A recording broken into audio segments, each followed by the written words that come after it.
Red leather, yellow leather, red leather, yellow leather, red leather, yellow leather, red leather, yellow leather, red leather, yellow leather. Good blood, bad blood, good blood, bad blood, good blood, bad blood, good blood, bad blood. Unique New York, unique New York, unique New York, unique New York. Toy boat. Toy boat, toy boat, toy boat, toy boat, toy boat, toy boat. 11 benevolent elephants, 11 benevolent elephants, 11 benevolent elephants, 11 benevolent elephants. The black bug bled black blood, the black bug bled black blood, the black bug bled black blood. Peggy Babcock, Peggy Babcock, Peggy Babcock, Peggy Babcock. I slit the sheet I slit, and on the slitted sheet I sit. I slit the sheet I slit, and on the slitted sheet I sit. I am a thistle sifter. I have 7 sieves of unsifted thistles, and 7 sieves of sifted thistles, for I am a thistle sifter. Amidst the mists of fiercest frosts, with barest wrists and stoutest boasts, he thrusts his fists against the post, and still insists he sees the ghost. Oh, what a to-do today, at a minute or two to two, a thing distinctly hard to say, but harder still to do, for they'll beat a tattoo at 20 to 2, a rat-a-tat-tat, a-tat-a-tattoo, and the dragon will come when he hears the drum, at a minute or two to two today, at a minute or two to two. Let's try that again. Oh, what a to-do today, oh, what a to-do to die today, at a minute or two to two, a thing distinctly hard to say, but harder still to do, for they'll beat a tattoo at 20 to 2, a rat-a-tat-tat and a tat-a-tattoo, and the dragon will come when he hears the drum, at a minute or two to two today, at a minute or two to two. She stood on the balcony, inexplicably mimicking him hiccuping, and amicably welcoming him in. She stood on the balcony, inexplicably mimicking him hiccuping, and amicably welcoming him in. She stood on the balcony, inexplicably mimicking him hiccuping, and amicably welcoming him in. 1 hen, 2 ducks, 1 hen, 2 ducks, 3 squawking geese. 1 hen, 2 ducks, 3 squawking geese, 4 corpulent porpoises. 4 corpulent porpoises. 1 hen, 2 ducks, 3 squawking geese, 4 corpulent porpoises, 5 Limerick oysters. 1 hen, 2 ducks, 3 squawking geese, 4 corpulent porpoises, 5 Limerick oysters, 6 pairs of Don Alfonso's tweezers. 1 hen, 2 ducks, 3 squawking geese, 4 corpulent porpoises, 5 Limerick oysters, 6 pairs of Don Alfonso's tweezers, 7,000 Macedonian warriors in full battle array. 1 hen, 2 ducks, 3 squawking geese, 4 corpulent porpoises, 5 Limerick oysters, 6 pairs of Don Alfonso's tweezers, 7,000 Macedonian warriors in full battle array, 8 brass monkeys from the ancient sacred crypts of Egypt. 1 hen, 2 ducks, 1 hen, 2 ducks, 3 squawking geese. 1 hen, 2 ducks, 3 squawking geese, 4 corpulent porpoises. 1 hen, 2 ducks, 3 squawking geese, 4 corpulent porpoises, 5 Limerick oysters. 1 hen, 2 ducks, 3 squawking geese, 4 corpulent porpoises, 5 Limerick oysters, 6 pairs of Don Alfonso's tweezers, 7,000 Macedonian warriors in full battle array, 8 brass monkeys from the ancient sacred crypts of Egypt, 9 apathetic, diabetic, sympathetic old men on roller skates, with a marked propensity for procrastination and sloth.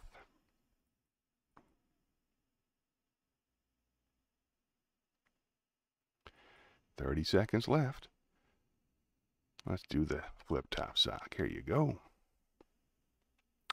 Every single syllable I speak upon the stage has been specifically scientifically selected to stimulate the sections of your cerebrum that set and sustain a certain satisfying psychological state. And finally, give me the gift of a grip-top sock, a drip-drape, ship-shape, tip-top sock. Not your spiv, slick, slapstick, slip-slop stock, but a plastic elastic grip-top sock. None of your fantastic slack swap slop from a slapdash flash cash haberdash shop. Not a knick-knack, knit-lock, knock-kneed knickerbocker sock with a mock-shot, blob-modeled trick tick-tocker clock.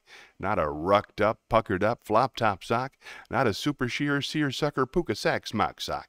Not a spot-speckled, frog-freckled, cheap chic sock off a hodgepodge, moss-blotched botch scotch block. Nothing slip-slop, drip-drop, flip-flop, or clip-clop. Tip me a tip-top, grip-top sock. All right, it's magic time.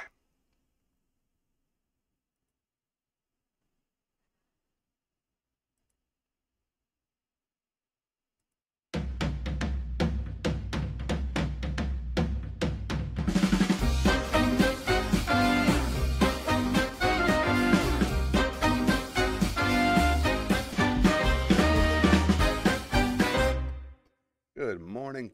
Hope everybody's doing well. My name's Johnny Melwater. This is Johnny Melwater's Happy Place. I hope you're all feeling healthy, happy, rich, and pretty. I know I am. Man, that never works. Can't quite explain it. But nonetheless, got a great show for you today. Let's go into the chat, shall I, and we'll talk about it. Greetings to anyone who may be watching. Well, come on now. Don't be like that.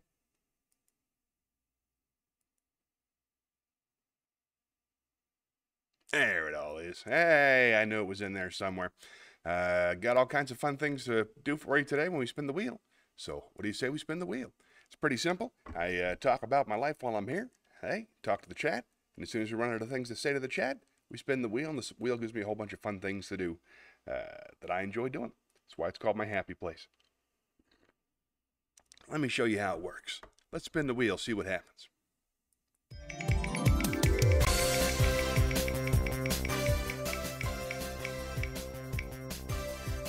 Shakespeare! Excellent. Let's head to the Shakespeare stage. We got a couple of great things to pick out. We got King Lear, and we got a sonnet. So why don't we start with the sonnet, since it's just us in the room so far. We're going to start with Sonnet 27 by William Shakespeare. Weary with toil, I haste me to my bed, the dear repose for limbs with travel tired. But then begins a journey in my head to work my mind when body's work expired. For then my thoughts from far where I abide intend a zealous pilgrimage to thee, and keep my drooping eyelids open wide, looking on darkness which the blind do see, save that my soul's imaginary sight presents thy shadow to my sightless view, which, like a jewel hung in a ghastly night, makes black night beauteous, and her old face new. Lo! Thus by day my limbs, by night my mind, for thee and for myself, no quiet find. Nice warm up. And we got some friends in the chat. Let's go say hello. All right. We got some new friends here. Let's see. We got DJ Shayna. Good morning, Shayna. We have my sister Stephanie. Good morning, Stephanie. Thanks for joining us. Dad says he loves sonnets. He's back on board. I didn't know you were there yet. I like them too. You never know what to expect with a sonnet. And Stephanie says, hi, Dad. It made me so happy you guys got together last week. How was your lunch? How was brunch? What was it like catching up? I miss you guys. Shayna says, I got a couple of minutes ago and I saw the cool intro, but there was some error, so I had to shut off the app and join again. Well, I'm sorry to hear that, but I'm glad it worked out and I'm glad you're back. Greetings, daughter and Shayna. And son. Glad to see you, Dad. Thank you so much for tuning in. And I like sonnets just fine, so I get the vote. I don't know. Hope everybody's doing well. How was your Father's Day? What'd you do? Tell me all about it. We've got lots to read, but I'd much rather be hanging out with you.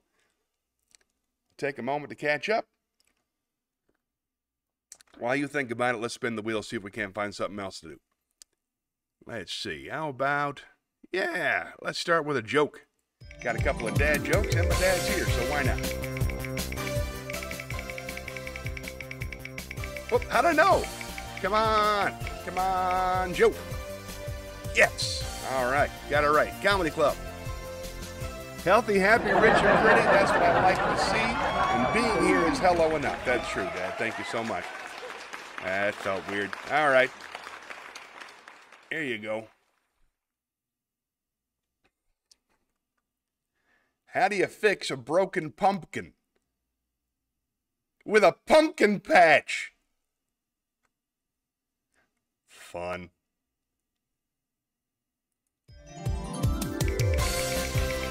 Very happy to see everybody. It's Jim, not James. That's right, my dad prefers to be called Jim. Ooh, pros. Nice, I got a couple picks. Meet me in the pros.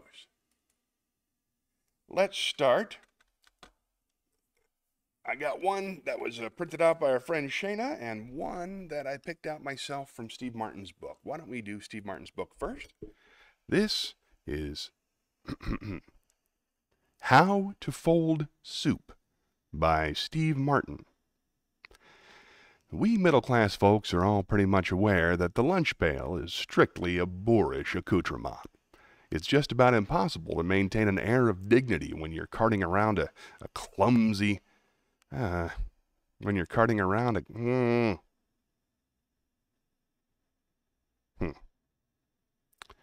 Problem with my... We'll figure it out. We middle-class folks are now pretty much aware that the lunch pail is strictly a boorish accoutrement. It's just about impossible to maintain an air of dignity when you're carting around a clumsy tin box with a bologna sandwich in it. Yet, it is certainly stylish to bring one's own lunch to work. Many people who sought the chic of brought-from-home lunch weren't about to tote that bulky lunch pail, and the answer for most citizens was to hide their food on their body, then at lunchtime produce it from various pockets and hidden belts. This wonderful solution can give even the most dreary office building a certain outdoorsy feel. However, with all the ingenuity involved in hiding various delicacies on the body, this process automatically excludes certain foods. For example, a turkey sandwich is welcome, but the cumbersome cantaloupe is not. Science has provided some relief, of course, like the pecan-sized watermelon ready to be popped into the mouth. One person lined a pocket with vinyl so he could carry around dip and munch all day, dipping the chips into his vest pocket and having them emerge fully doused with onion spread. Another acquaintance had a sport coat equipped with a banana loader, arranged so that by lowering his arm, a banana would secretly drop into his hand. This proved ideal for long meetings that continued through lunch, as the drop was made so discreetly that others would naturally think you had been eating a banana all along. These tricks may seem too elaborate for the average person, desiring to bring their lunch from home, yet still insisting on a fully balanced meal. The answer is soup. Soup is a robust addition to any meal, and just about everyone has a favorite. But the primary concern is, how can you carry soup on your body without appearing ridiculous? When you ask yourself this question, you are ready for soup folding. Soup folding.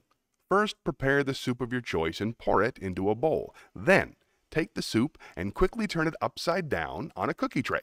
Lift the bowl ever so gently so that the soup retains the shape of the bowl. Gently is the key word here.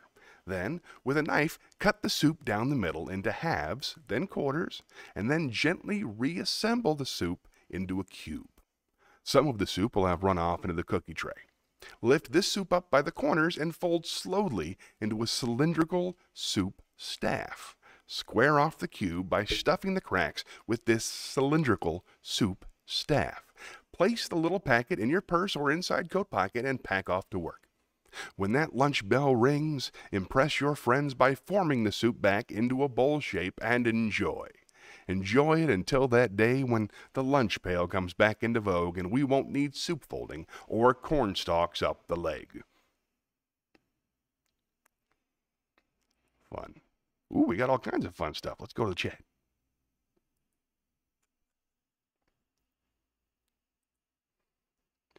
She likes how I say fun after the dad jokes.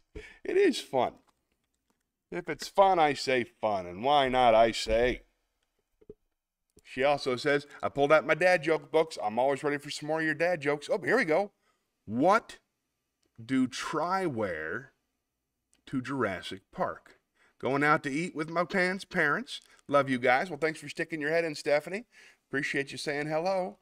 What do try wear to Jurassic Park? Ops. They wear ops. I'm going to think about that one. What do you wear to Jurassic Park? Let's see. You don't want to wear underwear that extinks. I guess I'll never know. What do you think, Dad? What do you try to wear to Jurassic Park? I give up. I don't know. A Jurassic parka. That way you don't get wet when you go to Jurassic Park. All right. I love it. Thank you for getting involved. All right, then. Let's spin the wheel and see what happens next. What do you wear to Jurassic Park? Very aggressive. It's like Steve Harvey's smile. It's all caps. Zen cone. Let us go and to the campfire. I'll read a Zen cone.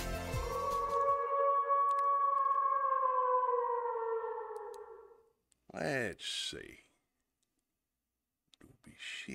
All right, let's see. This is Zen koan number 57, The Gates of Paradise. A soldier named Nobushige came to Hakuin and asked, "Is there really a paradise and a hell?" "Who are you?" inquired Hakuin. "I am a samurai," the warrior replied. "You, a soldier!" exclaimed Hakuin. "What kind of ruler would have you as his guard? Your face looks like that of a beggar." Nobushige became so angry that he began to draw his sword, but Hakuin continued, "So you have a sword? Your weapon is probably much too dull to cut off my head." As Nobushige drew his sword, Hakuin remarked, "Here open the gates of hell." At these words, the samurai, perceiving the master's discipline, sheathed his sword and bowed. "Here open the gates of paradise," said Hakuin. All right, we got a couple of them. Oh, he just got bright white teeth. I don't know if they're all caps. Okay, typos? No, not one. It's all right. Doing fine. How do you wear a Jurassic parka? Nice. Thank you. Let's spin the wheel again. Still in here, Dad? Well, that's all right. It's tricky to do dad. Oh, wisdom, nice. It's tricky to do dad jokes in text. I appreciate you making the attempt. Let's see if we can't lay down some wisdom. Let's see. I've got, here it is, The Man in the Arena by Theodore Roosevelt. I love this one.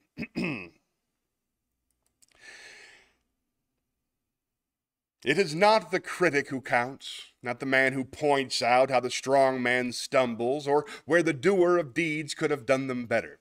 The credit belongs to the man who is actually in the arena, whose face is marred by dust and sweat and blood, who strives valiantly, who errs, who comes short again and again, who spends himself in a worthy cause, who at the best knows in the end the triumph of high achievement, and who at the worst, if he fails, at least fails while daring greatly, so that his place shall never be with those cold and timid souls who neither know victory nor defeat.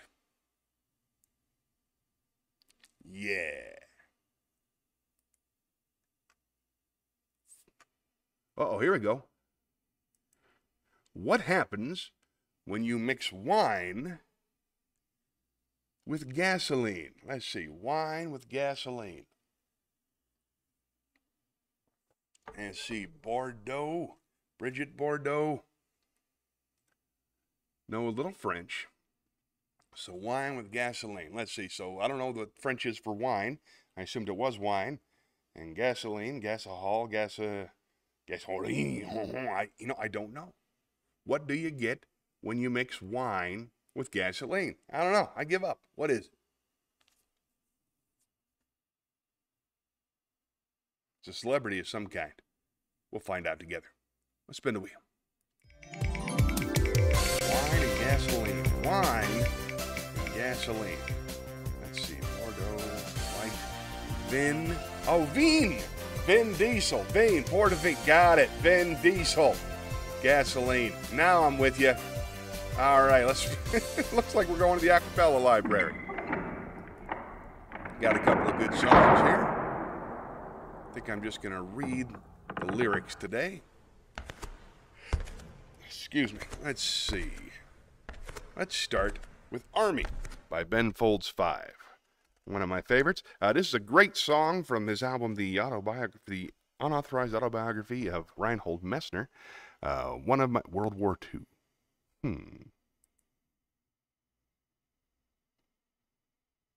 I'm sure that'll make sense in just a couple of minutes.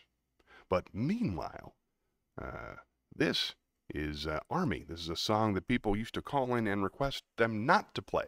So unpopular, but I think it's wonderful, and I wanted to see what it was like to do a dramatic reading of Army by Ben Folds 5. Careful, there's little cuss words. So. Well, I thought about the Army. Dad said, son, you're fucking high. And I thought, yeah, there's a first for everything. So I took my old man's advice. 3 sad semesters. It was only 15 grand spent in bed. I thought about the Army. I dropped out and joined a band instead. Grew a mustache and a mullet and got a job at Chick-fil-A. Citing artistic differences, the band broke up in May. And in June reformed without me, and they'd got a different name. I nuked another grandma's apple pie and hung my head in shame. Oh. I've been thinking a lot today. Oh, I think I'll write a screenplay. Oh, I think I'll take it to L.A. Oh, I think I'll get it done yesterday. In this time of introspection on the eve of my election, I say to my reflection, God, please spare me more rejection, 'cause my peers, they criticize me, and my ex-wives all despise me. Try to pull it all behind me, but my redneck past is nipping at my heels. Been thinking a lot today. I thought about the Army. Fun.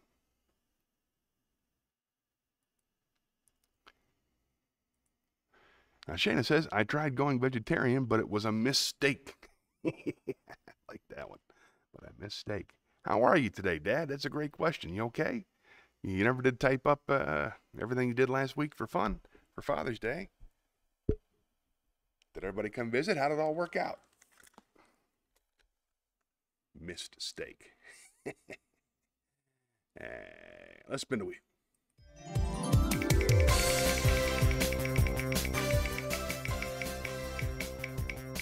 Oh, thanks. Let's go to the monologues. Theater, very nice.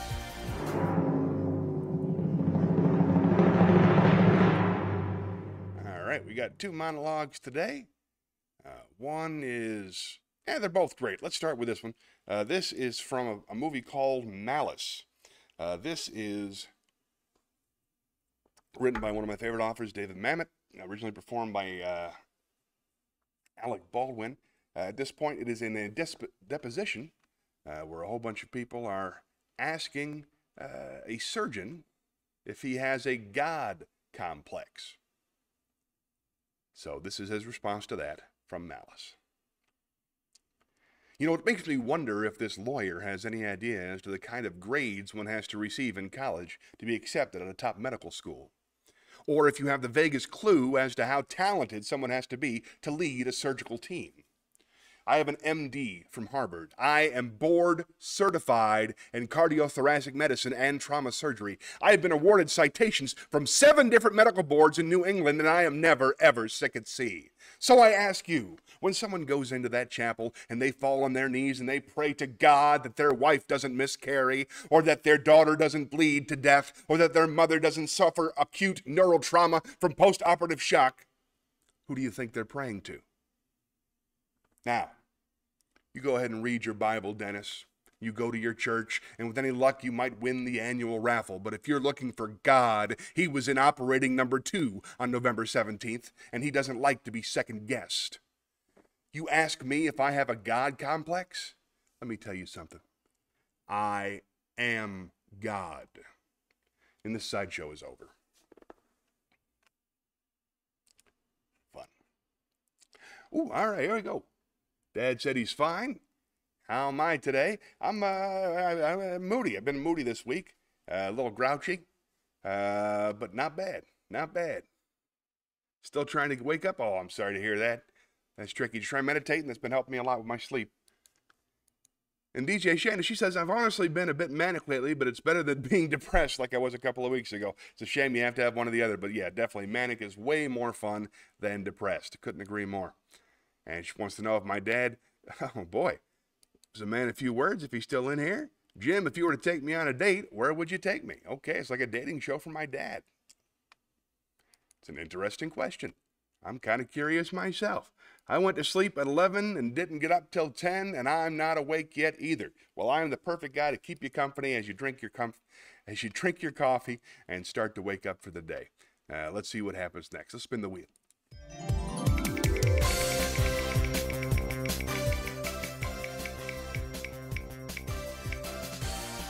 Ooh, nice. Let's head down to the poetry corner. Read yourselves a poem.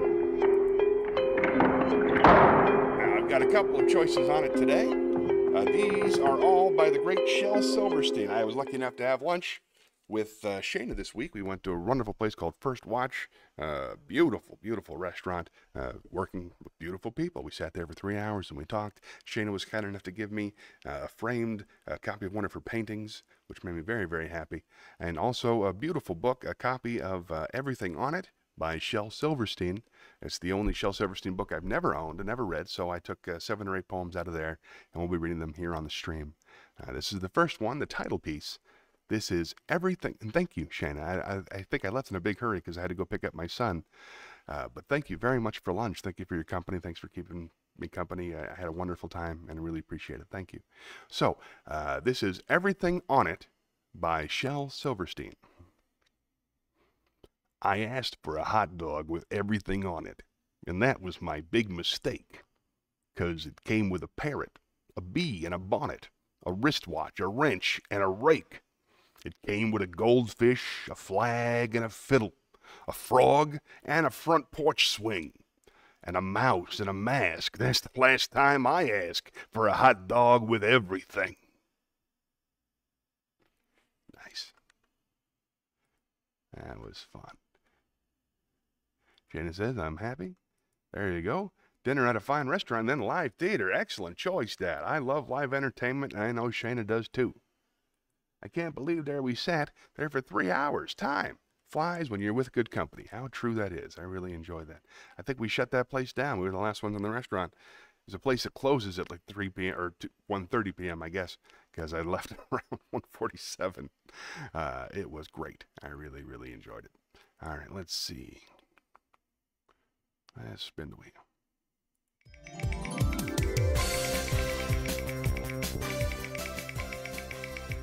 Now, Dad likes theater. I like theater too. What are some plays you have seen? What are some plays you'd like to see? That's all. Oh, hey, Roses and Thorns. Nice. Let's go to the chat, Chalet, and we'll talk it out.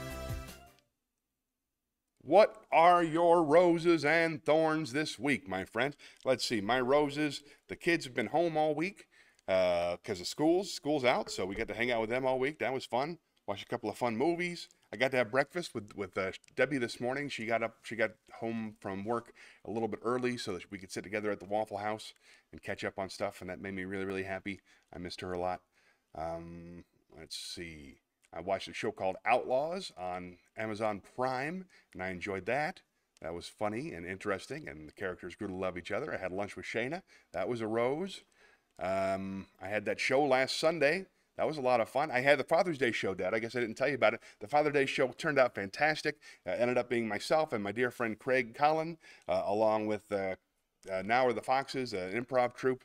And they did improv for about 40 minutes. I did 20 minutes of stand-up. Craig did 10 minutes of stand-up. The audience was like 180 people, about 60, 70 of them kids. Just a fantastic night with a really big response, and had a lot of fun. So that was last Sunday. Talking with Shana, thorns? None. Oh, that's nice. Glad to, man, that's a great week with no thorns. Let me think. My thorns, Oh, here we go.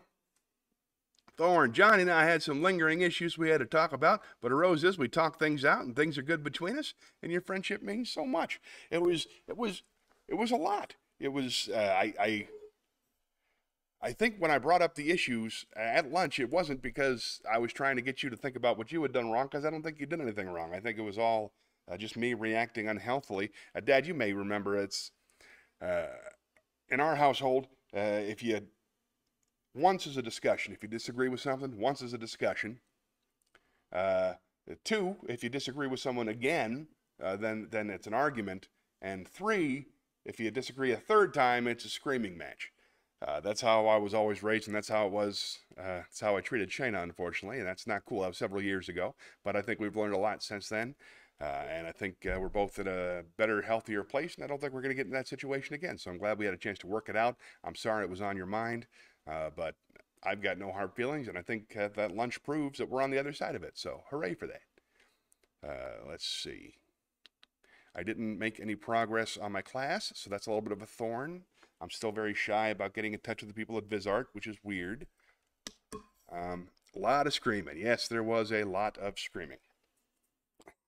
Too much. I don't do it much now anymore, but man, when I do, it's awful. Let's see. Did I see any good movies? What about you? Did you see any good movies? You watching any good shows? I watched the Doctor Who. I watched the entire season of Doctor Who. The last 2 episodes were kind of cool. I think one of the bad guys was voiced by Tom Baker, so that was pretty fun. Nobody is perfect. How true that is. Let's see. Don't remember much. As long as you keep striving for self-improvement. Got to get better all the time, right?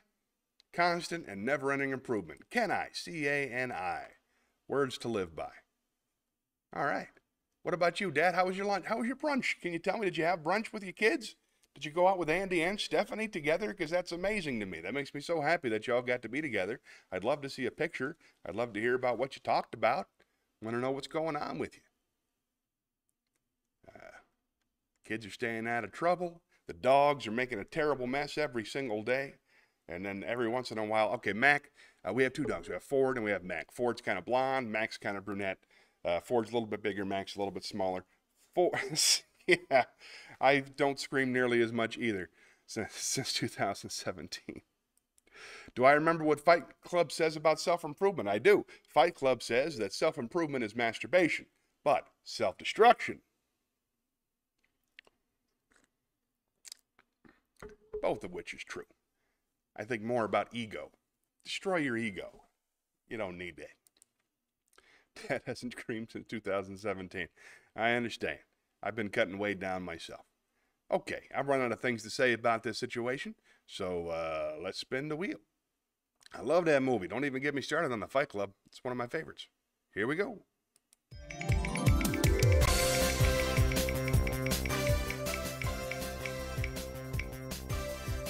Shakespeare. Excellent. Let's head on down to the Shakespeare stage.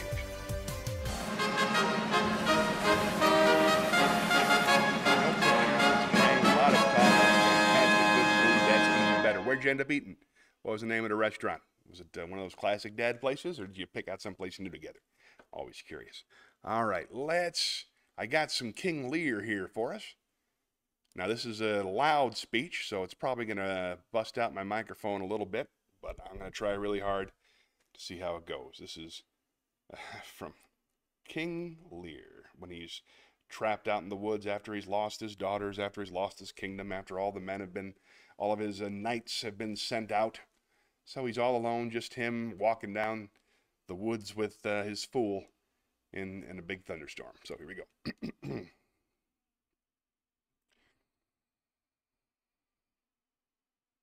Blow winds and crack your cheeks. Rage. Blow, you cataracts and hurricanes. Spout till you'd have drenched our steeples. Drown the cooks, ye sulphurous and thought-executing fires. Vault couriers to oak, cleaving thunderbolts.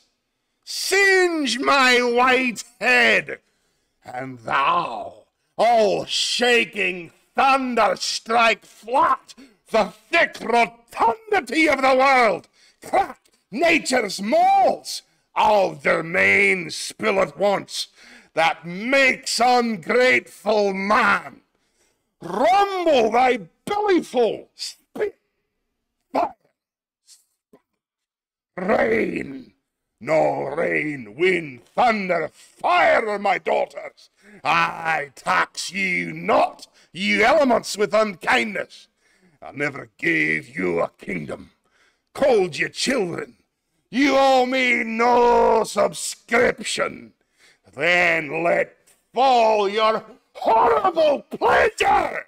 Here I stand, your slave, a poor, infirm, weak, and despised old man. But yet I call you servile ministers, that will with two pernicious daughters join your high-engendered battles against a head so old and white as this. Oh, just foul. Whew. Powerful stuff. Feels good to yell when I act. All right. Let's see. Whoa. Whoa. Okay. By the way, I was never fucked in grade school. That may seem out of context, Dad, but that's a line from Fight Club that was switched over. And neither was I. Not at school, anyway. Dining room table. Oh, you sat there. Oh, you ate at home. Oh, that's wonderful. You get to cook for them. Everybody got to be in the old house. Oh, that makes me so happy. She says she didn't get fucked for the first time until the summer after freshman year in college. That's about the right time, I'd say. I was 17 myself. Oh, my God, Johnny, you are such a passionate and expressive actor. Thank you very much. That's just what the words say. Thank you. Oh, here's another rose. I went to Max Summers' comedy dating show, but I didn't make any love connections. I did that one a couple of months back. I love Max Summers. I really think she's very smart, and I'm rooting for her. She's doing good work. Sorry to make the love connections. Did you get called up on stage to talk a little bit? Because I'm sure that would help. Oh, thank you. Excellent job. Thank you very much. I think he's talking about the Lear, and I had a great time with the Lear. I don't know what happened, why he ended up Scottish, but he was Scottish. Right? Max is great. Wonderful person. Very funny. Really organized. Super smart. So what was it like at the show? Who did make a love connection? Did you wear a name tag? Did you have a colored lei? Quick-witted and friendly. She is. She's super cool. I like her a lot. That was fun. All right, let's spin the wheel.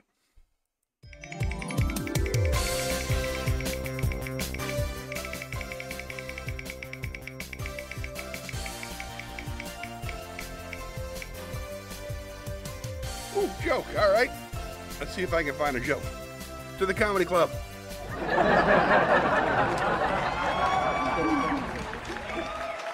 You didn't find anyone you wanted to date. Who is that you're looking for? Did you have like specific, I never asked, do you have specific requirements?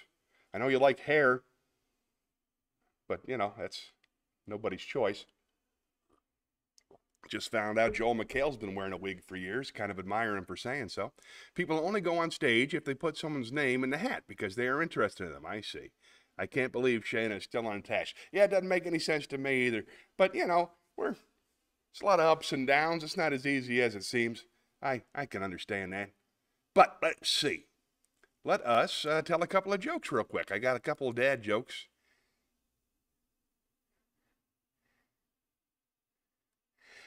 How does a rancher know how many cows are in his herd? He uses a calculator. No? Okay. How about, let's see. Oh, here you go. What do you call a shoe made out of bananas? Slippers. All right, one more. One more? Okay, we're going to do one more.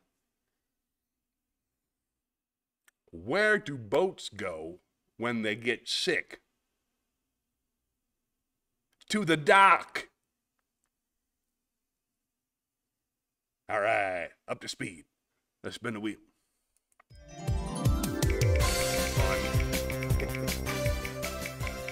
Dad does have excellent hair to this day. Pros, oh nice, let's go to the pros library. We'll talk a little bit more about what you find attractive there, Shana.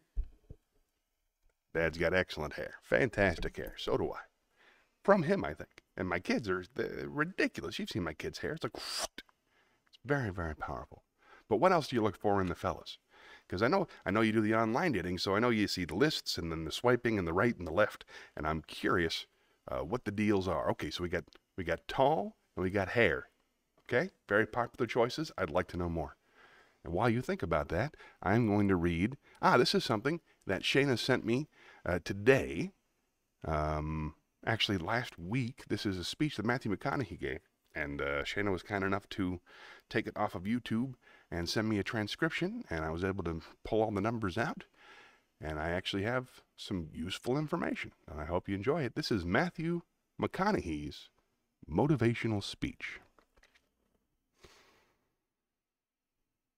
I'm going to talk to you about some things I've learned in my journey, most from experience.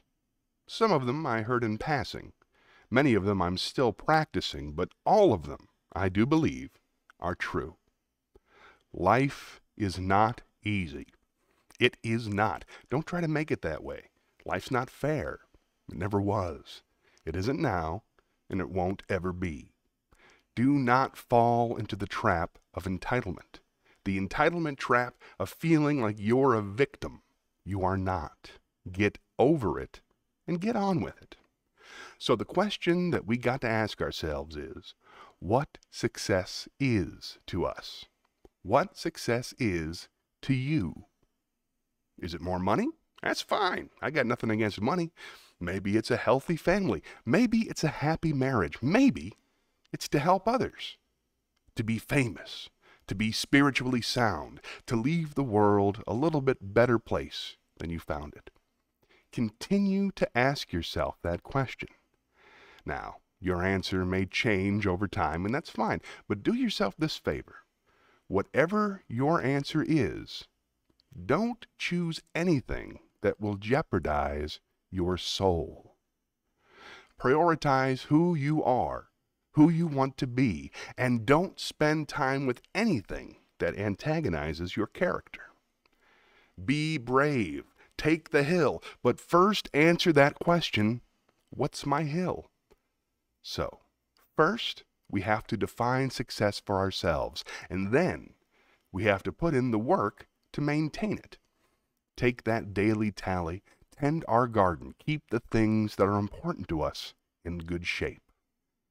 Where you are is not as important as where you are not. It is just as important where we are not as it is where we are. Look at the first step that leads to our identity.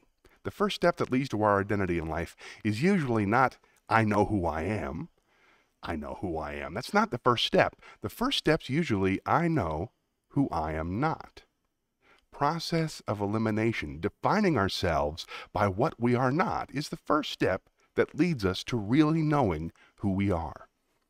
You know that group of friends that you hang out with that really might not bring out the best in you? You know, they gossip too much, or they're kind of shady. They really aren't going to be there for you in a pinch. Or how about that bar that we're always going to that we seem to have the worst hangover from? Or that computer screen, right? That computer screen that keeps giving us an excuse not to get out of the house and engage with the world and get some real human interaction. Or how about that food that we keep eating stuff that tastes so good going down, makes us feel like crap the next week. We feel lethargic and we keep putting on weight. Well, those people, those places, those things, stop giving them your time and energy. Just don't go there. I mean, put them down, and when you do this, when you put them down, when you quit going there and you quit giving them your time, you inadvertently find yourself spending more time and in more places that are healthy for you, that bring you more joy. Why? Because you eliminated the who's, the where's, the what's, and the why's that were keeping you from your identity. I promise you, too many options will make a tyrant of us all. All right? So get rid of the excess, the wasted time. Decrease your options. If you do this, you will have accidentally, almost innocently, put in front of you what is important to you by process of elimination. Knowing who we are is hard. It's hard. Give yourself a break. Eliminate who you are not first, and you're going to find yourself where you need to be instead of creating outcomes that take from us. Let's create more outcomes that pay us back. Fill us up. Keep your fire lit. Turn you on for the most amount of time in your future. We try our best. We don't always do our best. Well, architecture is a verb as well, and since we are the architects of our own lives, let's study the habits, the practices, the routines that we have that lead to and feed our success, our joy, our honest pain, our laughter, our earnest tears. Let's dissect that and give thanks for those. When we do that, guess what happens? We get better at them, and we have more to dissect. Be discerning. Choose it because you want to do it, because you want to. We're going to make mistakes. You've got to own them, and you've got to make amends, and then you've got to move on. Guilt and regret kills many a man before their time. So turn the page. Get off the ride. You are the author of the book of your life. Beautiful. Beautiful. Thank you for sharing that, Shana. All right. He's got hair. He's tall. Sense of humor is important. Got to have a sense of humor. Got to be patient. Nice. Kindness is number one. It's hard to tell kindness on the apps. There's no place for kindness. Oh, thank you very much. Good at both. 6 feet, lots of hair. Go get him, Dad. We nailed it. Huh? Yeah. Sense of humor and ability to make me laugh and smile is probably number 2. Whoop. All right, my little thing is being slow. Jim, you're funny. Okay. Yeah, I've lost a little bit of my thing here. Not sure why, but I can read them off the screen until then. There it is. Jim, you're funny. Johnny's still alive. Johnny, I saw that you posted a little reminder on Facebook for people to join the live stream. I thought it was a good idea. It was your idea, and I appreciated it. I tried to post a link, but the link didn't seem to go through, so I'll try again next week. I'm just going to make part of my regular routine, taking a picture of me in front of the green screen and posting it up on the various social meetings. And Dad said he was never boring till I got to 80. Now I don't have the energy. You're doing great, Jim. That's true. You're doing great, Dad. I think now's the perfect time to rest in the chair and take it all in, you know? I enjoy it. All right, let's spin the wheel.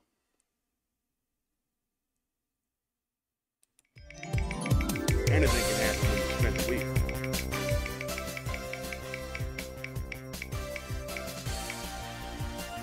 Oh, Zen Cohen. Nice. Meet me at the campfire.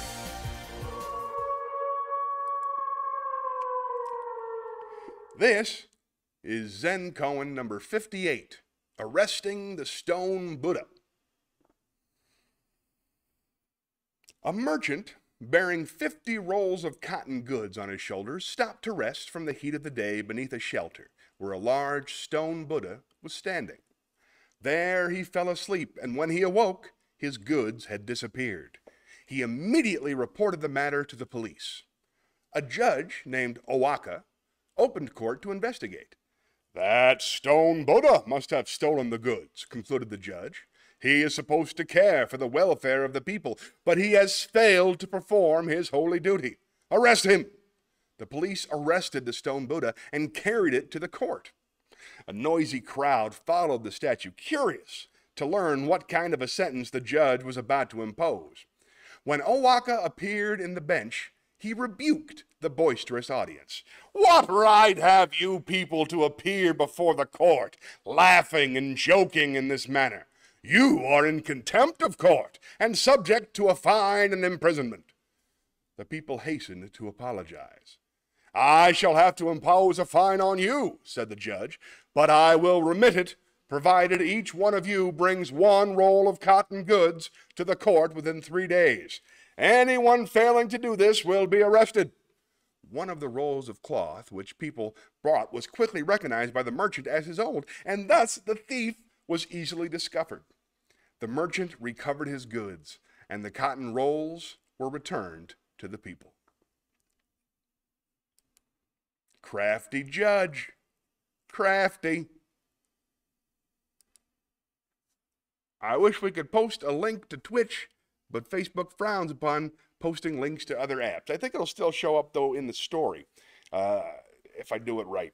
We'll figure it out, because I see other people post theirs, and I see their links pop up, so I know it shows up somewhere. I don't know exactly when or where, but it shows up somewhere. Thanks, Shayna, right? Isn't it great? Shayna says, thank you for keeping me company every Sunday morning. You make me feel not so alone, so I appreciate you and Jim and the other people who are here. Same to you. This is one of my favorite things about not feeling alone, is getting to spend a little time like this. So thanks for being here. Thanks for making the show what it is. Appreciate you. And I love you, Dad. Thank you so much for taking the time in the morning to get up and watch this stuff and just be with me. I love you a lot. And I'm glad we get to spend this time. All right, let's spin the wheel.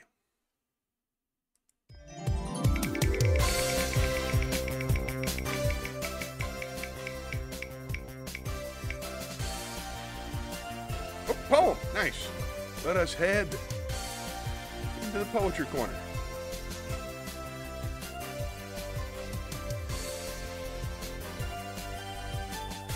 Oh, come on, poetry corner, please. Thanks, Dad.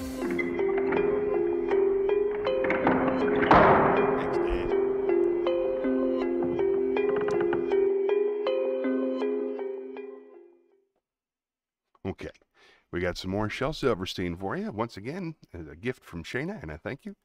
This is Garlic Breath by Shel Silverstein. Little Seth had garlic breath, said hi to his sister and breathed her to death. Breathed on the grass and the grass all died. Breathed on an egg and the egg got fried. Breathed on the air and the air turned green. Breathed on the clock and it struck 13. Breathed on the cat and the cat went moo. Breathed on the cow and the cow gave glue. Breathed on his brother went blind. Breathed on his mother, and she lost her mind. Breathed on a top and made it spin. Breathed on the house, and the walls caved in. Breathed on his feet, and they ran away from Seth, just to get away from his garlic breath.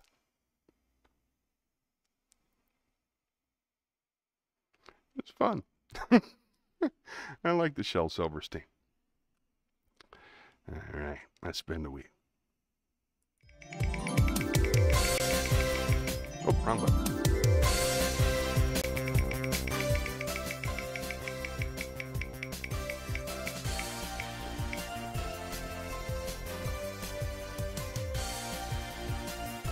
Absolutely. Well, let's go to the wisdom. Let's lay down some wisdom from on high and answer that question.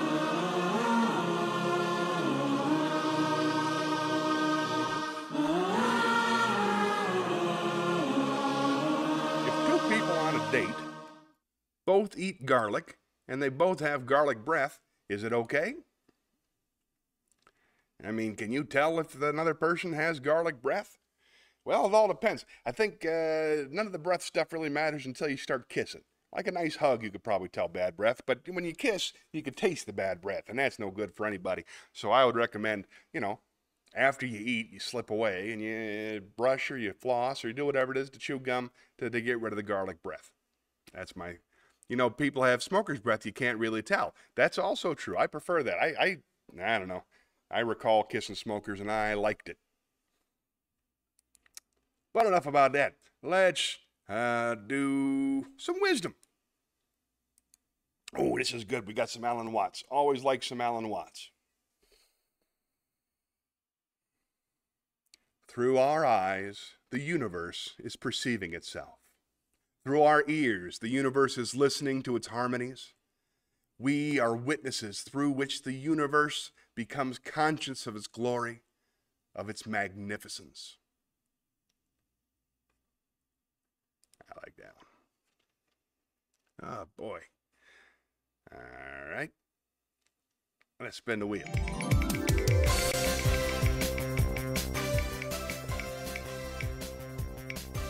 Ooh, acapella. Nice, I got another song. Meet me in the acapella library.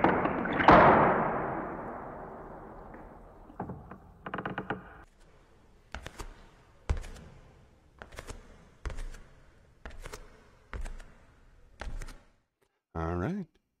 I have picked out some. There we go. I have some Simon and Garfunkel, their biggest hit from the soundtrack to The Graduate. Sound of Silence. And once again, I'm just going to read the lyrics. Hello, darkness, my old friend. I've come to talk with you again, because a vision softly creeping left its seeds while I was sleeping, and the vision that was planted in my brain still remains within the sound of silence.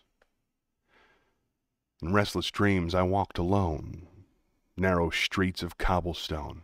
'Neath the halo of a street lamp, I turned my collar to the cold and damp, when my eyes were stabbed by the flash of a neon light, split the night, and touched the sound of silence. And in the naked light I saw 10,000 people, maybe more. People talking without speaking. People hearing without listening. People writing songs that voices never share. No one dared disturb the sound of silence. Fools, said I, you do not know. Silence, like a cancer, grows. Hear my words that I might teach you. Take my arms that I might reach you. But my words, like silent raindrops, fell and echoed in the wells of silence. And the people bowed and prayed to the neon god they made, and the sign flashed out its warning in the words that it was forming. And the sign said, the words of the prophets are written on the subway walls and tenement halls, and whispered in the sound of silence. What a great song.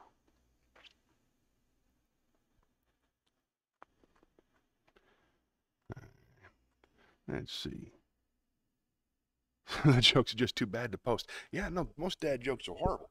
I've got a collection of thousands, but I've only been able to pick out 30 or 40 that were okay. Haven't kissed anyone in years, me neither. Let's see, I love Simon and Garfunkel. Request this one. I might request I Am a Rock. I'll see if I can find it. I love Simon and Garfunkel. Do you expect a kiss on the first date? Never expect anything. That's no good. I don't remember. Been a while since we had a first date, huh, Dad? Now, Shannon says, one guy I had a great first date with told me he wasn't interested in me because I didn't kiss him on the first date. He's just making crap up. Don't even worry about that. You kiss when the magic is there. You kiss when you just can't stand not to. That was always my theory back in the day, but it has been quite a while. Let's see if I can find I Am a Rock just for you. Might have to do it next week. Yeah, I have to do it next week, I'm afraid. But let's spin the wheel. Maybe there's some more fun to be had.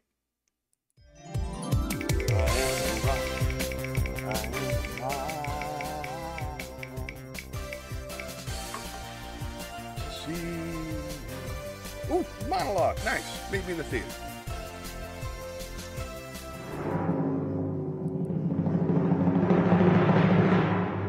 Here we go. This is from Dead Poet Society, which was recently gifted to me on VHS, so I can look at it and think about how much I enjoyed watching it. All right. This is Oh Captain, My Captain from Dead Poet Society. Oh Captain, My Captain. Who knows where that's from? Anybody? Not a clue. It's a poem from Walt Whitman about Mr. Abraham Lincoln. Now, in this class, you can either call me Mr. Keating, or, if you're slightly more daring, Oh Captain, My Captain. Now, let me dispel a few rumors so they don't fester into facts. Yes, I, too, attended Helton and survived. And no, at that time, I was not the mental giant you see before you. I was the intellectual equivalent of a 98-pound weakling.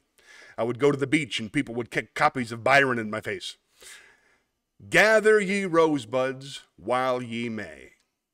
The Latin term for that sentiment is carpe diem. Now, who knows what that means? Seize the day. Gather ye rosebuds while ye may. Why does the writer use these lines? Because we are food for worms, lads. Because, believe it or not, each and every one of us in this room is one day going to stop breathing, turn cold, and die. Now, I would like you to step forward over here and peruse some of the faces from the past. You've walked past them many times. I don't think you've really looked at them. They're not that different from you, are they? Same haircuts, full of hormones just like you, invincible just like you feel. The world is their oyster. They believe they're destined for great things just like many of you. Their eyes are full of hope, just like you. Did they wait until it was too late to make it from their lives even one iota of what they were capable? Because you see, gentlemen, these boys are now fertilizing daffodils. But if you listen real close, you can hear their whisper, their legacy to you. Go on, lean in, listen. Do you hear it? Carpe. Hear it?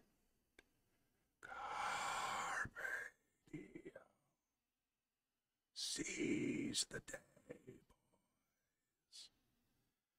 Make your lives extraordinary.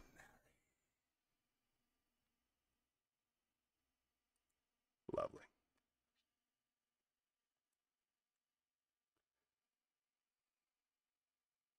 When do bakers share their secret recipes? Bakers, I want to do baker's dozen, or probably something to dough when they cough up the dough. Dough, when they need to. Well, it was lovely of you to offer me that shit. There you go. Don't you love a good VHS tape, especially when you lack a DCR? Yes, I am meeting with Craig Collin today. He's going to be meeting back here every Sunday at 1:30. Looking forward to working with him again. I miss that guy. Yeah, I wore out our copy of, our VHS copy of Chris Collins. When I first met Craig Collin, my friend, Dad, I was doing graphics for one of the shows, and I accidentally typed in Chris Collins as his name when his name is Craig Collin, and he's never really let it slide since then. So that's what we're talking about. Yep, we're meeting today to talk about Joyful Noise and see if we can't produce our show. That's what we're working on. So let's spin the wheel.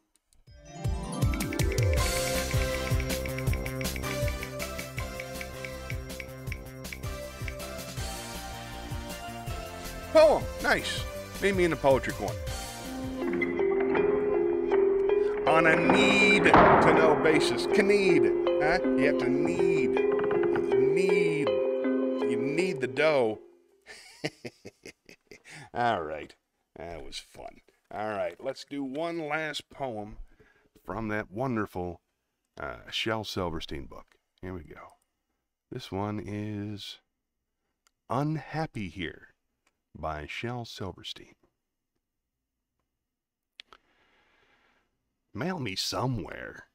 Mail me somewhere. Wrap me and pack me and mail me somewhere. Parcel post, UPS, regular mail or air.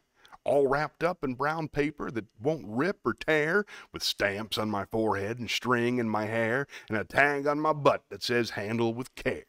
Paste on any address, it don't matter where, Illinois or Kentucky or Delaware. 'Cause wherever it is, I'll be happier there. So please ship me, send me, mail me somewhere. Nice. Oh, I put on my headphones sometimes. I'm trying to work on two separate skill sets. One of them is projecting. This is what I project like. This is what it sounds like. It's louder. There's a lot more variation in the tone. And then when I do poetry and I do song lyrics, I like to use a much softer voice so that I can practice speaking into the instrument without making mouth noises or speaking too loud. It's an entirely separate skill set that I've never really mastered because I spent most of my career speaking loudly into a microphone, which you're not supposed to do. So the headphones are so I can learn to speak directly into the instrument, and no headphones is so I can use my regular projection voice. There you go. All right. Hey, we got another rose. Yay. I had a 1-hour phone conversation with a new online dating guy. Thorne, he's bald and has primary custody of 2 kids. Well, let's go talk about that, shall we?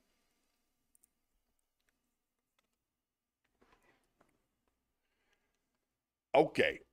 I'm still going to give him a chance, though, because he's a good conversationalist. That's the whole thing. And when you're on the phone, hair doesn't matter.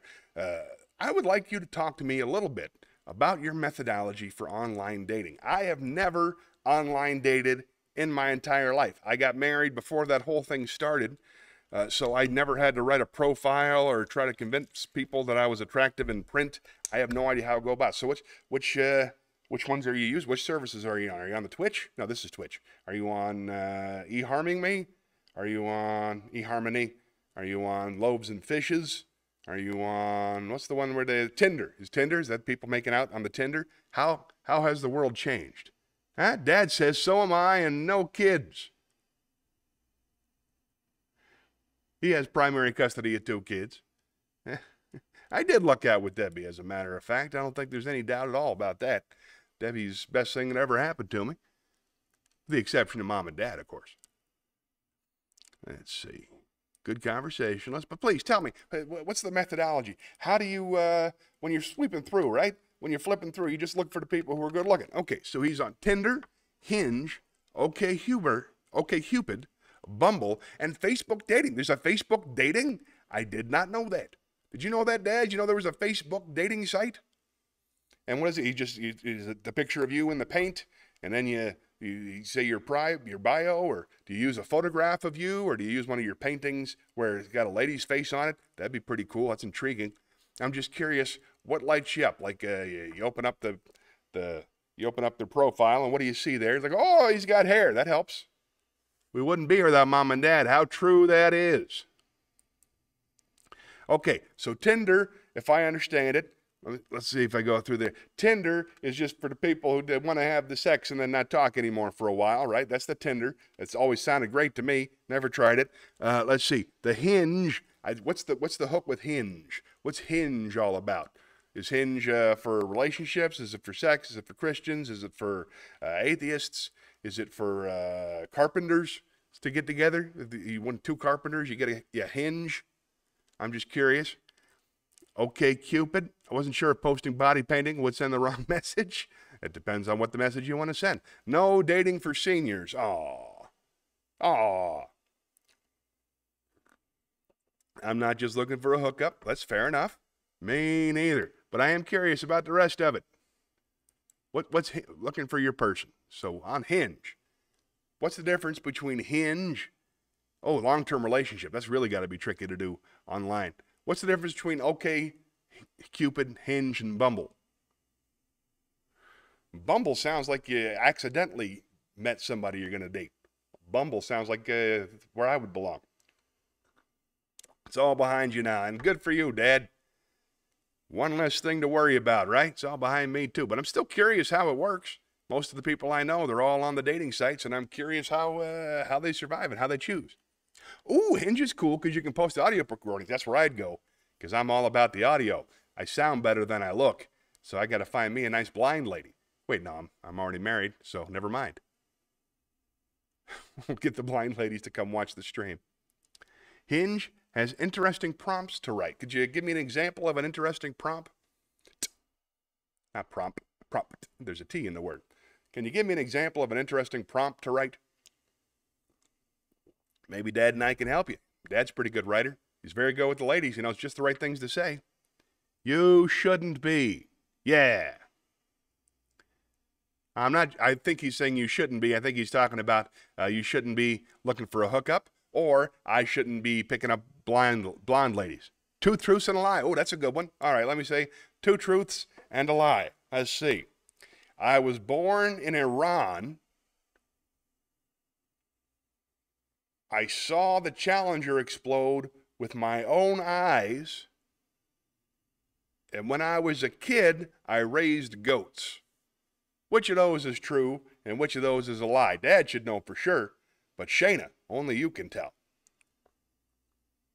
I like 2 truths and a lie. This is fun. There you go, 2 truths and a lie. What do you think? I'll go again.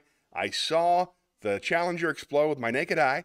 I was born in Iran, and when I was a kid, I raised goats. 2 truths and a lie. Which one's true? Oh, this is fun. I know when you were a kid, you didn't raise goats. That's absolutely right. I did not raise goats. I had no kids when I was a kid. So the other 2 are absolutely true. Dad does know. Dad knows. I did raise chickens, though, very briefly. I raised a couple of Rhode Island Reds until the neighbors complained too much and we had to eat them. But never raised goats. I was born in Iran because that's where Dad was stationed at the time, working for General Telephone. And let's see, I did see the Challenger explode with my own eyes. It was in the 2nd grade, and they took us all out. All the teachers were, very excited about the Challenger because Christy McAuliffe was the first teacher to go to space, and the last one, as it turns out. But as it was taking off, we all stood outside, and we all watched it go up, and we all watched it go out, and then we came back inside and watched the close-ups in slow motion. Very, very upsetting. Yeah, you know me pretty well. You're doing very well. Let's see. All right, I can give you more challenging. 1 chicken. Just 1 chicken? Could have sworn it was Cy-Pro and Bi-Pro. We had Cy-Pro, Bi-Pro. We had a couple of Rhode Island Reds. We have 1 hen. All right, 1 chicken. I don't know. I don't remember. Thought it was 2. But 1 chicken is still raising chicken. That counts. All right, let's see. See if I knew. You do 2 truths and a lie. This is fun. Hey, Dad, 2 truths and a lie. You winning on this? Give me 2 truths and a lie. I bet we can think of something. This is fun. I will do 2 truths and a lie. I can't think of interesting things about myself. Nope, no truths and a lie for Dad. 1 lie. You performed 49 out of 50 states. All 50 states. Every state that counts. And Alaska. Done them all, and I enjoy every single one. Let's see. 2 truths and a lie.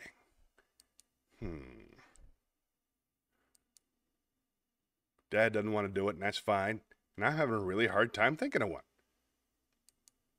Let's see. Yeah, been to Hawaii. Yep, Debbie and I, the year before we went hiking on the Appalachian Trail, we visited my buddy Charlie Repass, who was stationed there in his Navy days. Did I do a hula dance while you were there? I did not do a hula dance while I was there. I did do the animal balloon of death. I did some stand-up. We drove around for the most part, just looking at all the beautiful greenery. That was what we do on our trips. We just drive around and look at stuff, and it was absolutely great. Let's see. I can't think of 2 truths and a lie. This is really embarrassing me. Can you give me 2? You give me 2 truths and a lie. You think of one. You brought it up. So on the hinge, you've already got the hinge. 2 truths and a lie. Let's see. I have a question. What's the difference between crowd work and crowd play? Excellent question. There is no difference. I think it's mostly psychology.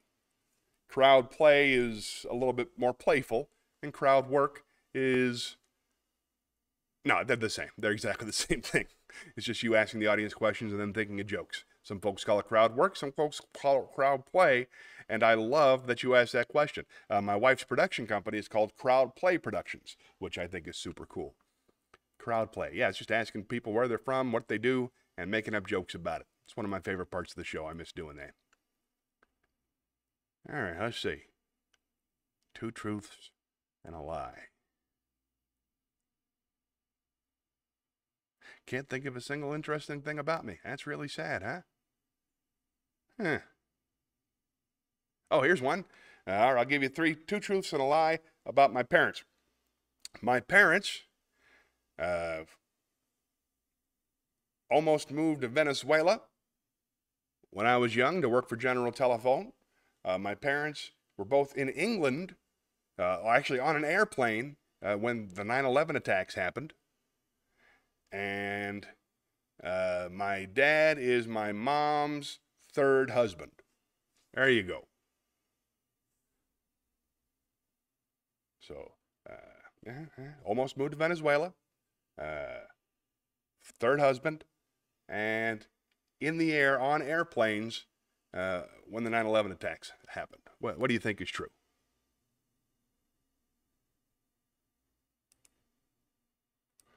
This is exciting. I can't wait to see how it turns out.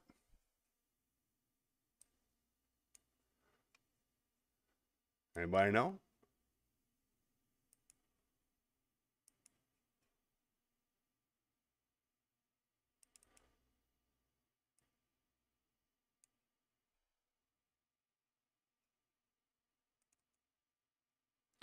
Let's see. I hula hooped in downtown Chapel Hill for over 26 hours. I hope that's one of 3. I know you used to be a professional hula hooper, which is pretty cool. And I'm surprised that there isn't more, what's the word I'm looking for? Footage. I would like to see footage. Dad knows. Dad knows. All right, 3 things. I hula hooped in downtown Chapel Hill for over 26 hours. I met Robin Williams. And the third?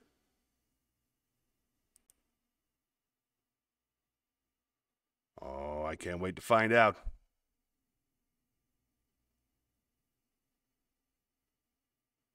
Any second now.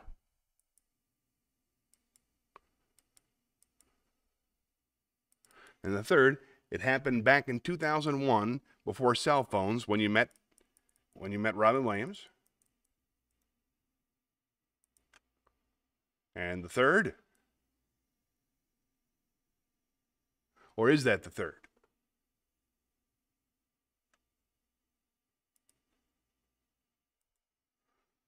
I was on national news for it, but the links have expired, so I can't send you the links. That's too bad. National news. Was it a world record? The whole 26 hours of hula hooping. That's unbelievable. Why? What was the occasion? Were you breaking a world record? Were you, was it like a kidney stone? I love mayonnaise. Okay, those 3 things. Let's see. The first one, hula hooped in downtown Chapel Hill for over 26 hours. That has a lot of detail. Makes me suspicious. Makes me think that you hula hoop for 25 hours in Charlotte and you're trying to trick me. But I don't know for sure. I met Robin Williams. I know that's true because you met Robin Williams in Central Park while he was filming The Fisher King, which I haven't watched in far too long because it's a horrifically depressing and powerful film. And the third, I love mayonnaise. I don't buy it. I don't think you do love mayonnaise. You don't strike me as the kind of person who would love mayonnaise. So I'm going to guess that I love mayonnaise is a lie. And Robin Williams and 26 hours of hula hooping in Chapel Hill are true. I do not have a great memory. I just have a couple things that stick about people I care about. But is that true? 26 hours, that's a ridiculous, oh, hey, while I have you here, I know you got a big, you're running your vintage shop over at the Sleepy Poet Mall, and I noticed that everybody is going from 10% to 30% off, up to 50%. You are at 23% off, and I didn't want to bug you online, but I'm curious, what made you select the number 23 for your markdown, 23%? That's one thing I disagree strongly with Jason Allen King about. He loves mayonnaise. I did not know that. Now I know what to get him for his birthday. I had no idea he loves mayonnaise. I enjoy it on a turkey sandwich. That's about it. A turkey sandwich is great with some mayonnaise. Otherwise, I can live without it. I even enjoy Miracle Whip. I'm not supposed to, but I like Miracle Whip when I have it. They said we could choose number, and 23 is my lucky number. Excellent answer. Why? Why is 23 your lucky number? I'm sincerely curious, and I hope you'll tell me. 23, lucky number. Dad, same for me. Dad also loves mayonnaise, but only on the turkey. That's probably where I got it from. But too much salt, too much pepper, a lot of mayonnaise on a turkey sandwich. Nothing wrong with that. All right. Let's see if I can think of one more. I have performed on over 25 Carnival ships. I have a birthmark, the shape of Italy, on my toe. And I can't walk more than 2 miles without getting huge blisters on my feet. There you go. As a shopper, do you think 23% will be a turnoff? Certainly not. It's intriguing. Anything more than 20% is great. You didn't do well in the second? Oh, I'm sorry to hear that. All depends on what you're selling and what the people want. That's the thing. With vintage, you never can tell. Now, 23% sounds great. And I'm sure you have some flexibility, right? They show up and they say, oh, I want to pay 25% off on that. And then you let them, right? I'm so sorry to hear it didn't go well, though.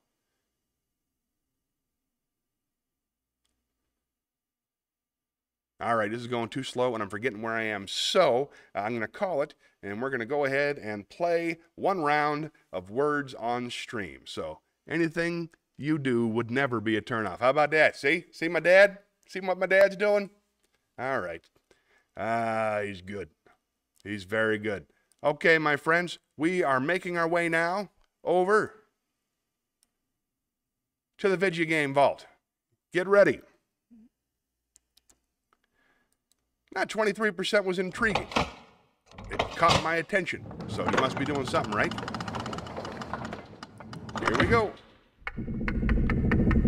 Type your words in the thing.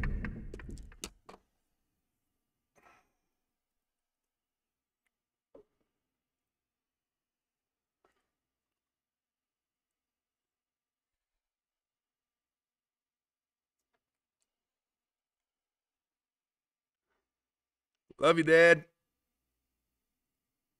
I'll call you a little bit later. There we go, trying to bring the British words in. Come on, come on. You know what's in there. There you go. Oh, there we go. My Instagram feed. Almost there. There it is. All right. Erasure was really good.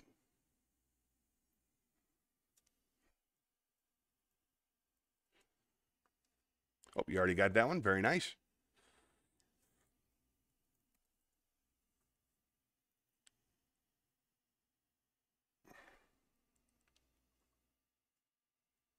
Our Ariels? Aces, ours? Oh. Hey, we made it. Way to go. Way to get in there with the ears. Steers, arses. I gotta put two truths and a lie on the wheel. That's fun. Arses, sears, rearers.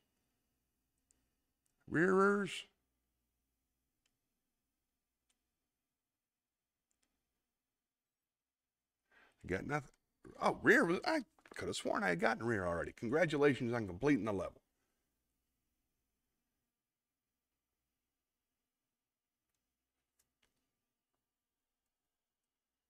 Just curious if that's a word. Now we know for sure it is not.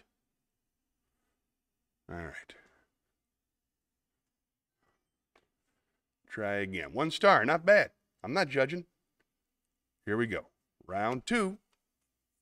If anybody can do it, it's us. Yeah, you sure did.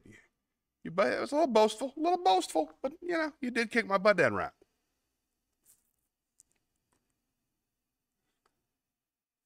Got it. Nice. There's a kind of art. Beat you.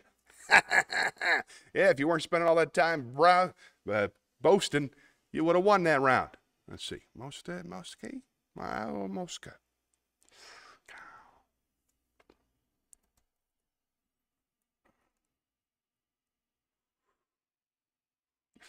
Ah, man. Ooh, good one.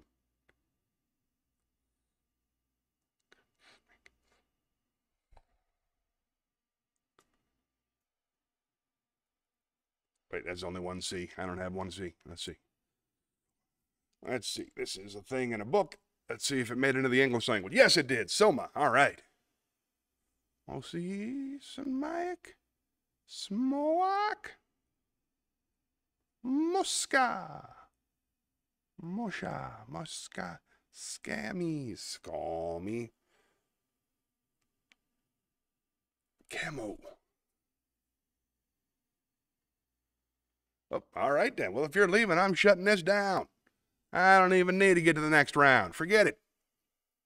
We'll sing the song and say thanks. Here we go. Thanks for watching. Hope to see you next time. We'll meet again. Don't know where, don't know when, but I know we'll meet again some sunny day. Keep shining through, just like you always do, and the blue skies will push the dark clouds far away. And would you please say hello to the folks that I know and tell them I won't be long. You'll be happy to know that as you saw me go, I was singing this song. We'll meet again, don't know where, I don't know when, but I know we'll meet again some sunny day. Thanks for watching. Until next time, be good, but not too good. Bye-bye.